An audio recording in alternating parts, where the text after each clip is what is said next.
नमस्कार दोस्तों, तो फिर से स्वागत है वही कारवा को आगे बढ़ाने के लिए। और आगे आज वही रूल को फिर और आगे लेके जाएंगे। ये मेरा 6th रूल है और इसके बाद ये वीडियो नहीं बनेगी। मैं पढ़ाना छोड़ रहा हूँ, नहीं मजाक कर रहा हूँ, पढ़ाना नहीं छोड़ रहा हूँ, लेकिन इस चीज़ों को मैं छोड़ रहा हूँ, नेमिंग रूल्स को। और नेमिंग रूल्स यहाँ पे ख़त्म होगी तभी दूसरी चीज़ स्टार्ट होगी। जब तक ये चीज़ समाप्त नहीं होती दूसरी चीज़ की शुरुआत नहीं होती। तो आज कौन सा रूल है भाई? आज है अल्फ़ाबेटिकल ऑर्डर। इससे पहले के 5 रूल याद हैं? याद है तो एक काम करो, सारे के सारे रूल्स को कमेंट बॉक्स में लिखो और सही अरेंजमेंट में लिखना। ये नहीं कि फर्स्ट पॉइंट डिफरेंस को पहले लिख दिया और लोवेस्ट सम को नीचे लिख दिया। सारे रूल्स को कमेंट बॉक्स में अरेंज करके लिखो और नहीं लिखोगे तो आगे से मैं नहीं पढ़ाऊँगा, धमकी मान लो। चलो फिर आगे चलते हैं। अल्फ़ाबेटिकल ऑर्डर ये रूल है मेरा और आज इस पर फोकस करते हैं कि ये कहता क्या है। ये बहुत मोस्ट इंपॉर्टेंट है। इंपॉर्टेंट इसलिए है कि जैसे जैसे आप नेमिंग रूल्स में आगे आगे रूल्स पढ़ते जा रहे हैं आपको कुछ माइंड में चीज़ें क्लियर होती गई होंगी, लेकिन वहाँ पे एक चीज़ क्लियर नहीं होगी सर कि पहले मिथाइल लिखें या इथाइल लिखें। ये चीज़ आपके माइंड में एक बार भी स्ट्रक की होगी, तो उसके लिए एक पार्टिकुलर रूल है अल्फ़ाबेटिकल ऑर्डर। अब ये रूल क्या कहता है, ये आपके लिए नोट्स के लिए मैंने ये चीज़ें लिखी हुई हैं। आपको इससे प्रॉपर नोट्स बनाना है और नोट्स नहीं बनाएंगे तो मैं फिर आपसे कह रहा हूँ चीज़ों को आप पूरी ज़्यादा क्रैम्प नहीं कर सकते। और क्रैम्प तभी कर पाएंगे कि जब आपको 3 बार 4 बार चीज़ों को रिवाइज करते रहे। और रिवाइज करने के लिए चीज़ें आपके पास होनी चाहिए इन अ रिटन वे। तो रिटन वे के लिए ये चीज़ें आपके पास मैंने लिख दी हैं। अब चलते हैं कि रूल क्या है। Different alkyl substituents attached to the parent chain, their names are written in the alphabetical order, prefixes such as di and tri. अब भाई मैंने यहाँ पे इसको ब्लू से क्यों लिखा है, इसके पीछे भी एक रीज़न है।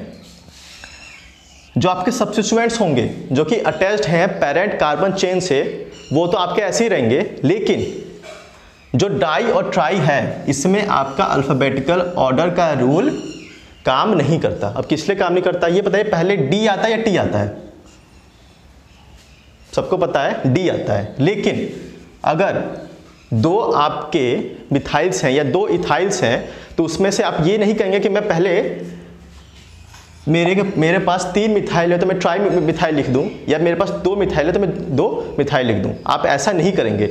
अगर पहले डी आता है या पहले टी आता है, इसमें अल्फ़ाबेटिकल ऑर्डर कभी भी यूज़ नहीं होगा। अब कैसे यूज़ नहीं होगा आगे एग्जाम्पल में दूंगा, एग्जाम्पल में बताऊंगा कैसे यूज़ नहीं होगा। बस आपको ये रखना है कि ये यहाँ पे अल्फ़ाबेटिकल ऑर्डर आपका काम नहीं करता। कहाँ पे? डाई, ट्राई और टेट्रा में। और ये क्या बताते हैं कि आपके सब्स्टिट्यूएंट्स के नंबर क्या हैं।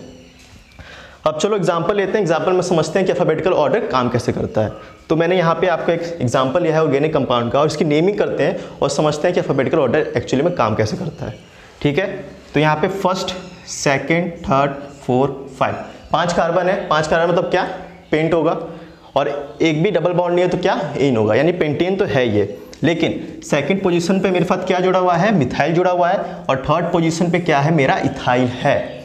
अब मैं आपसे ये पूछूँ, अगर मिथाइल का M ले लूँ और इथाइल का मैं ले लूँ E, तो मैं आपसे पूछूं कि पहले M आता है या E आता है, तो आपको सबको पता होगा कि अपने अल्फ़ाबेट पढ़े होंगे, नहीं पढ़े होंगे तो नर्सरी की बुक में जाइए, आपको मिल जाएंगे, वहाँ से पढ़ लीजिएगा। तो पहले आता है आपका E, और ये ऑर्डर भी क्या कहता है कि पहले आपका E ही आएगा, E सब्स्टिट्यूएंट आएगा। और E सब्स्टिट्यूएंट से कौन सा अटैच्ड? आपका इथाइल। E से होता है इथाइल। तो यहाँ पे नेमिंग कैसे होगी?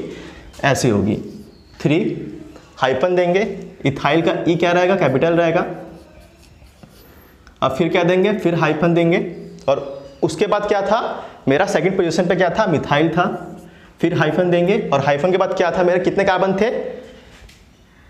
सॉरी, यहाँ पे क्या आएगा? 2 मिथाइल आएगा। यहाँ पे M जो होगा वो स्मॉल होगा। और यहाँ पे कितने कार्बन थे? 5, तो पेंट आएगा। और सारे सिंगल थे तो पेंटेन। तो ये हो जाएगा मेरा नाम 3 इथाइल 2 मिथाइल पेंटेन। अब दूसरे में चलते हैं। दूसरे में अल्फ़ाबेटिकल ऑर्डर कैसे काम करता है वो देखते हैं। तो मैंने पहले से नंबरिंग कर रखी है। कैसे? Right to left. Right to left क्यों की है? तो मैंने आपको पहले एक रूल पढ़ाया था, उसमें क्या कहा था कि सब्स्टिट्यूएंट आपके लोवेस्ट पोजीशन पे आने चाहिए। लोवेस्ट पोजीशन पे आने चाहिए मतलब क्या? अगर मैं यहाँ से काउंटिंग करता तो ये मेरा थर्ड पे आता, ये मेरा फोर्थ पे आता, लेकिन मैंने राइट टू लेफ्ट काउंटिंग की है तो ये मेरा सेकंड पे आया, ये मेरा थर्ड पे आया है। तो 4 बड़ा होता है कि 3 बड़ा होता है? 4 बड़ा होता है। तो 4 ज़्यादा नंबरिंग हो जा रही थी और 3 कम हो रही थी। तो यहाँ पे पहले का रूल मेरा काम कर गया। और उसके बाद मैं अल्फ़ाबेटिकल ऑर्डर लगाऊंगा। सारे रूल्स हर ऑर्गेनिक कंपाउंड्स में आपको याद रखने हैं, कौन से रूल कहाँ पे लगेंगे। नहीं याद रखेंगे तो आप नेमिंग नहीं कर पाएंगे, और नेमिंग नहीं कर पाएंगे तो आप मुझे बोलेंगे सर ने अच्छा नहीं पढ़ाया। तो अब यहाँ पे चलते हैं। सेकंड पोजीशन पे मेरे साथ क्या अटैच्ड है? मिथाइल। थर्ड पे क्या अटैच्ड है? मेरा इथाइल। अब यहाँ पे फिर नेमिंग कैसी होगी? यहाँ पे नेमिंग ऐसी होगी, यहाँ पे 3 M आता है पहले या E आता है? E आता है, तो मेरा हो जाएगा 3 इथाइल। अब हाइफन देंगे और हाइफन देने के बाद यहाँ पे एक और चीज़ ध्यान में रखनी है, यहाँ पे 2 बार क्या है? मिथाइल है। एक बार सेकंड पे भी है, एक बार थर्ड पे भी है। ठीक है, तो मैं क्या करूँगा, पहले 3 वाले को लिखूंगा कि सेकंड वाले को लिखूंगा? नहीं, मैं क्या लिखूंगा? सेकंड वाले को पहले लिखूंगा, क्योंकि आपको सीक्वेंस वाइज चलना है। तो 2 और 3, 2 पे भी मिथाइल था और 3 पे भी मिथाइल था। कितने मिथाइल थे? 2 मिथाइल थे। 2 का क्या हो जाएगा? डाई। और क्या है? डाई क्या है? मिथाइल है, तो मैं लूँगा मिथाइल। और उसके बाद कितने कार्बन है? 5 कार्बन है। 5 कार्बन तो क्या हो जाएगा? पेंट। और सारे सिंगल बॉन्ड हैं तो क्या हो जाएंगे? एन। तो ये हो जाएगा मेरा नेमिंग 2 इथाइल 2,3 डाइमिथाइल पेंटेन। अब एक एक्सेप्शन के बारे में बात करते हैं। ये एक्सेप्शन क्या कहता है? ये एक्सेप्शन ना मान के आप एक अलग से रूल लिख लीजिएगा कॉपी में, और मैं बताता हूँ कि एक्सेप्शन कहता क्या है और ये अलग से रूल मेरे अकॉर्डिंग क्या कहता है। तो यहाँ पे पहले गिनेंगे कि कितने कार्बन है। 1 2 3 4 5 6। ओह, यहाँ पे 6 कार्बन है। 6 कार्बन होने का मतलब फिर चलो काउंटिंग मैंने कैसे भी कर दी, अब नेमिंग कर देते हैं। तो यहाँ पे मेरे थर्ड पोजीशन पे मिथाइल आएगा, फोर्थ पोजीशन पे क्या आएगा? इथाइल आएगा। मैं ऐसे नेमिंग कर देता हूँ, क्या नेमिंग सही होगी? नहीं सही होगी।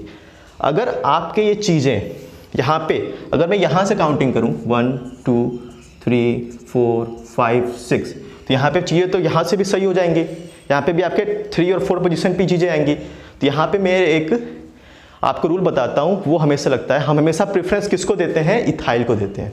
अल्फ़ाबेटिकल ऑर्डर से नहीं, हमेशा चीज़ें जो होती हैं इथाइल को प्रेफरेंस देंगे मिथाइल से ज़्यादा। तो ये यहाँ पे ऊपर वाली मेरी नंबरिंग गलत होके नीचे वाली नंबरिंग सही हो जाएगी और मेरी नेमिंग क्या हो जाएगी? क्या होगी? 3 इथाइल 4 मिथाइल हेक्सेन। तो ये मेरा हो जाएगा रियल नेमिंग। और अगर मैं ऊपर से लेता तो मेरा गलत हो जाता, क्योंकि जब भी चीज़ें आपस में टाई करती हैं, यानी थर्ड पोजीशन पे आपका इधर से करता तो यहाँ पे मिथाइल आ जाता, यहाँ से करता तो इथाइल आ जाता। तो प्रेफरेंस सबसे पहले मैं दूंगा इथाइल को दूंगा, मिथाइल को प्रेफरेंस नहीं दूंगा।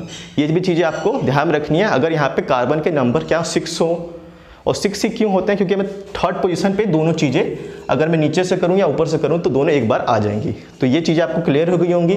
और ये जो लास्ट वाला एक्सेप्शन है आपको और भी ध्यान में रखना है 6 कार्बन के लिए। So that's all for today. I hope you like this video. If you like like share and comment. और यार लाइक करो, नहीं लाइक करोगे तो मैं कल से पढ़ाना छोड़ दूंगा, क्योंकि बहुत मेहनत लगती है। Okay, have a good day.